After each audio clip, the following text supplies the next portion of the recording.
Hello and welcome to the Boro Breakdown podcast, the MASSIMO LUONGO show with Jonny and Dana. We are the Boro podcast that gives you all of your Boro match day chatter in a podcast. And on Thursday, Boro announced to sign the former Swindon, QPR and Sheffield Wednesday midfielder on a short-term deal until January. But before we get to our thoughts on the Aussie, we spoke to the Sheffield Wednesday fan George Smith from the Championship Chat podcast to get his thoughts on Boro's new midfielder.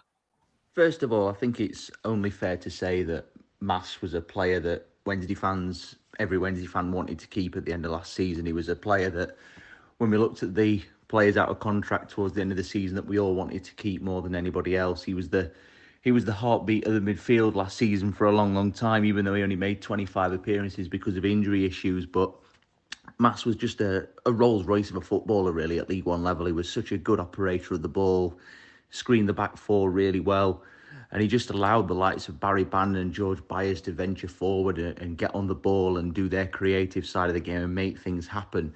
So for Mass, it was a case of, when we first signed him back in 2019 from QPR, he was more of a box-to-box midfielder that would chip in with goals, create chances for others.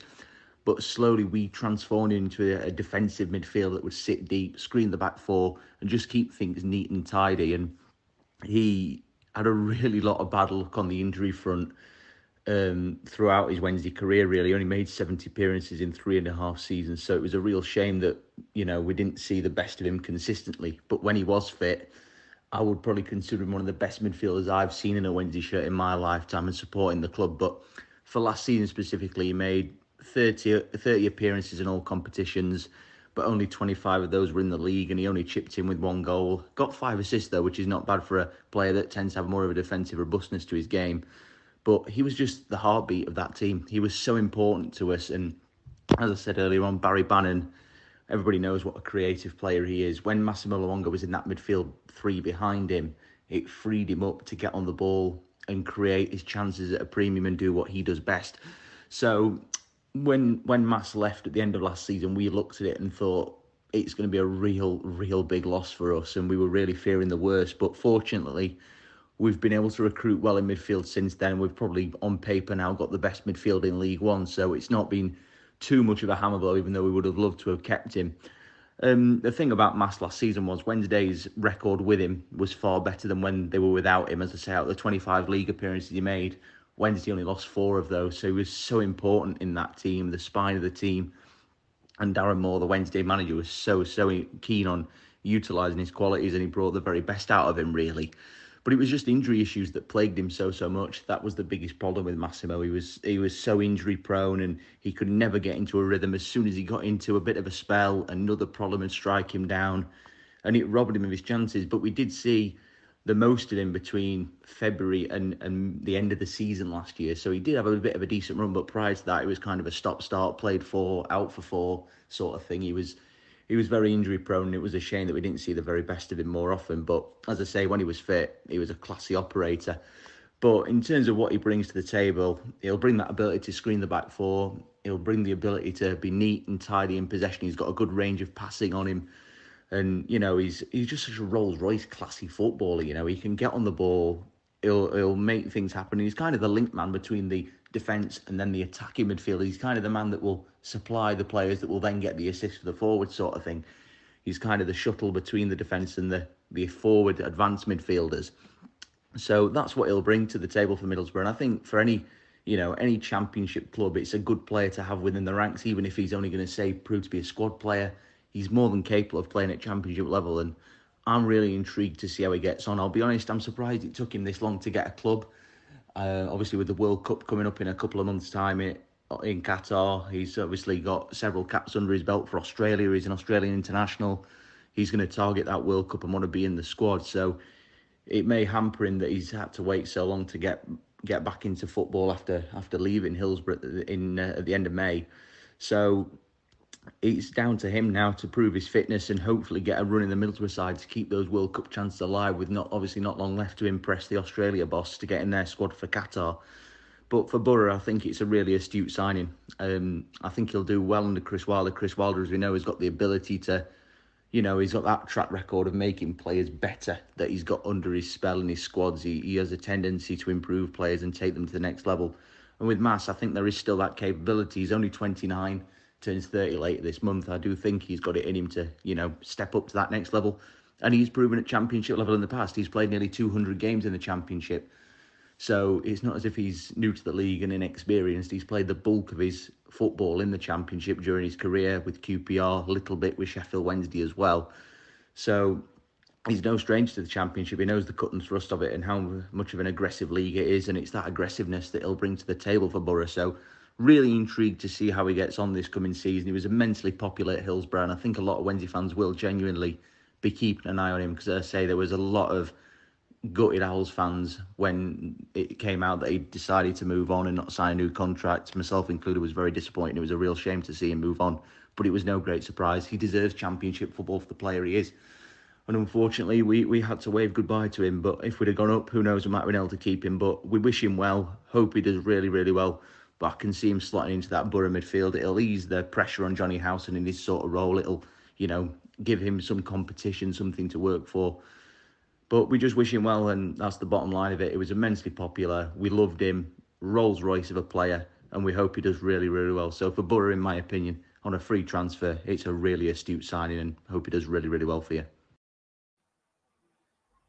Oh, thank you very much for the insight, George. If you want to hear a little bit more from George and his co-host Elliot on Championship Chat, they've got new podcasts every Monday. It's a really good listen, and all the links are going to be in the description on your podcast provider and on YouTube as well. If you want to go and check them out, give them a follow as well. They do some really good stuff. So Dana, midfield general, injury plagued, but he's played as an 8 and a 4 on the left-hand side, of course. Sounds a little bit like Adam Clayton, where he completely changed from like an 8 to a 4 as well. But what do you think? Do you think he's a good fit for Boro? And what do you think he can bring in the short term? I think he is a good fit for Boro, especially on a free transfer as well. It's a non-brainer, really. It makes complete sense. I just want to speak about what Dom Howson of the Examiner Live said after Luongo left Sheffield Wednesday. He said, "There's no disputing the fact Wednesday will miss Luongo's energy and aggression in the middle of the park. His relentless work rate and ability to effectively break up opponents' attacks freed up Barry Bannon and George Byers to surge forward and support the front line." And it's a little bit what George was saying there in the sort of opposition insight, allowing basically the platform for the more attacking midfielders, in our team, the McGrees, the Moits, the Cruxes, to be able to do their thing. And in terms of his stats from last season, a very, very effective, quite all-round midfielder as well. He ranks incredibly well. Some very standout stats here is his defensive duels per 90, 8.16, well above the League One average. Defensive duels won, 67.54%. Again, well above there. You're looking into almost 100 percentile there for that, which is absolutely fantastic. Interceptions per 90, 7.56, and passes to final third, 8.41. So he's a very progressive midfielder. He's a very tough tackler, is what I've heard or seen Massimo Luongo described as. Somebody that, from watching clips of him, he loves that long-range ball to players trying to play him behind. Obviously, Boro's style of play is more keep the ball along the floor, but if we do need to switch it long, I think Luongo from deep has the ability to be a deep lying playmaker, which is fantastic. Howson a little bit different in his passing. I think you'll see him go and opt for the long ball across the floor rather than the long ball over the top. But he has said that he's the fittest he's ever been. We will see on that, because it seems from what Sheffield Wednesday fans have said that he is very injury prone, and once he does look to be getting into a sort of rhythm and stride, it very quickly is depleted again because he's got an injury. So we will see on that. There's a massive incentive there for Massimo Luongo because of the World Cup. He hasn't actually played for Australia, from what I was looking at, since January 2019 in the Asia Cup. So we will see. But as I said at the beginning, I think it makes an awful lot of sense to bring him in. Somebody that has experience at this level but can also perform. How many times have we spoken about experience? It's nothing if you don't have the performance levels. And I think based on last season, Luongo, one of the most effective midfielders in League One, stepping back up to the Championship, I think it's a good sign for us. Yeah, I do as well. It gives me a little bit of Duncan Watmore vibes from a player who's had, injuries over like the last 18 months, and there's a player in there just has had no luck, and hopefully a deal like this can potentially help him, maybe like stake his claim, and also give him more of a longer term contract, maybe to the end of the season. If we go up, might see him depart, but if not, we could maybe add another year onto that. And I feel like we'll come to that in a little bit later on. But in terms of how he compares to Howson, I think it's very difficult to maybe compare him and a data set because different league, different position, also different style. But I think what we can see is everything that you've mentioned there. They're a really progressive midfielder, can be a dictator when we need it to be, and that's really vital in how Boro play, to be honest. And we've seen how important Howson's been in terms of when his tempo's off, Boro's tempo's off. And for me, I think sometimes to bring someone in like that with fresher legs during games where it's difficult to break teams down who are in that low block, I feel like that could be quite beneficial for us, and his high forward pass percentage is really good, progressive pass per 90, pass at the final third. They're all really high, and obviously the data that you showed just then. Also defensive side of his game as well, really good in defensive duels, recovery. So kind of what we've seen is someone who is just can put Middlesbrough from who are on the back foot, turn him into more of a transition with his interception, and then get us forward. And he's really accurate in getting us forward with that passing play as well, which is really vital for us. And hopefully it can be a good sign and put, like George said as well, put a little bit of pressure on Howson, because, Howson's 30 plus 35 now, is it 35? And 34. 34, 35, and he's not going to play every single game. We need someone to come in and really hit the ground running. I think we can do that with LOWDOWN, and I think a short-term deal is a good move for us. But how many minutes do you think you'll get, Dana? Because I mean, how long is a piece of string, right? But do you think that he will get more time probably in the next few weeks and months as the season starts to ramp up a little bit more? Well, I mean, the amount of yellow cards that Matt Crooks gets, he's going to have opportunities to play, isn't he? But 64 games in his last 3 seasons is pretty poor. He hasn't played 30 games in a single season since 2018-19. So it seems as though the past 3 seasons have really... He's struggled to maintain fitness, which is an awful shame, because I think he can bring a lot to the table. The tenacity. He was telling one of the Sheffield papers that, he said, I'd be lying if I enjoy that side of the game, because I don't. I want to play on the best pitches, get the ball down and play. It's just that for me, I have a knack for it. Maybe I think differently, or my body is built differently. I just do it. So he's a very tenacious midfielder. Maybe that tenacity is affecting the injuries, effectively making them be, but he will chip in.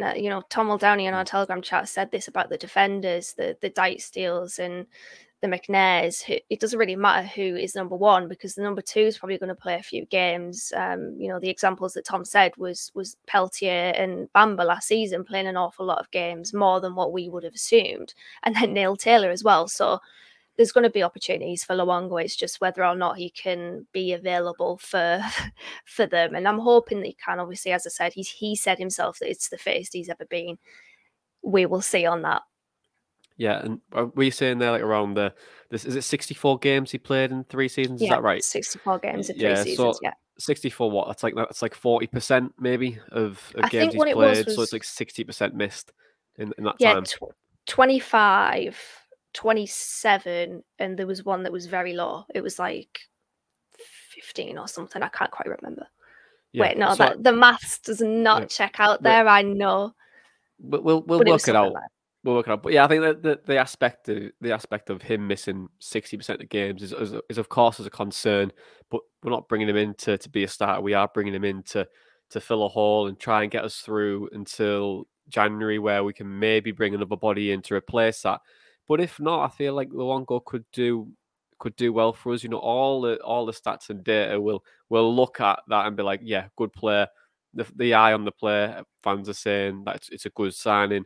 But also, again, it's that qualitative stuff. How is he going to cope with the demand with the league again? The tempo, he hasn't really had much of a pre-season.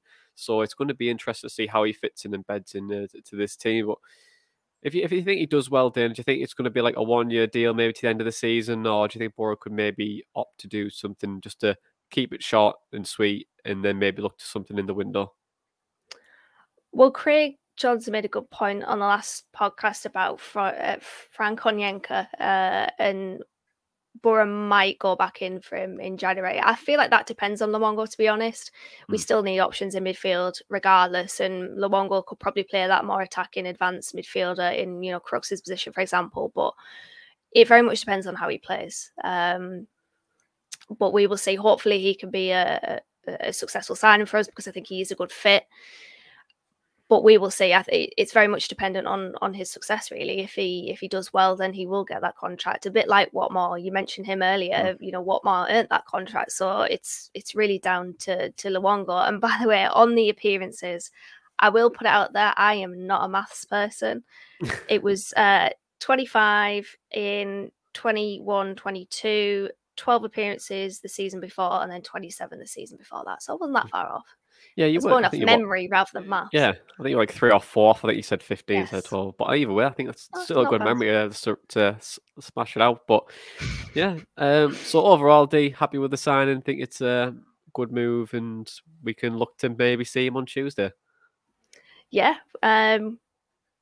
it depends on Howson, doesn't it, for Tuesday? But it's good to have a good balance there of two good players in one position. And then, as I mentioned, he could probably play a little bit further forward as well. So, yeah, really happy with it. Free transfer, coming off a good season with Sheffield Wednesday. I think it's a really good move. Perfect. All right. Well, thank you very much for joining me, as always. And to the listener and the viewers, thank you very much for watching us as well. But this has been the Boro Breakdown podcast, and that was our Massimo Luongo chatter in a pod. Up the Massimo.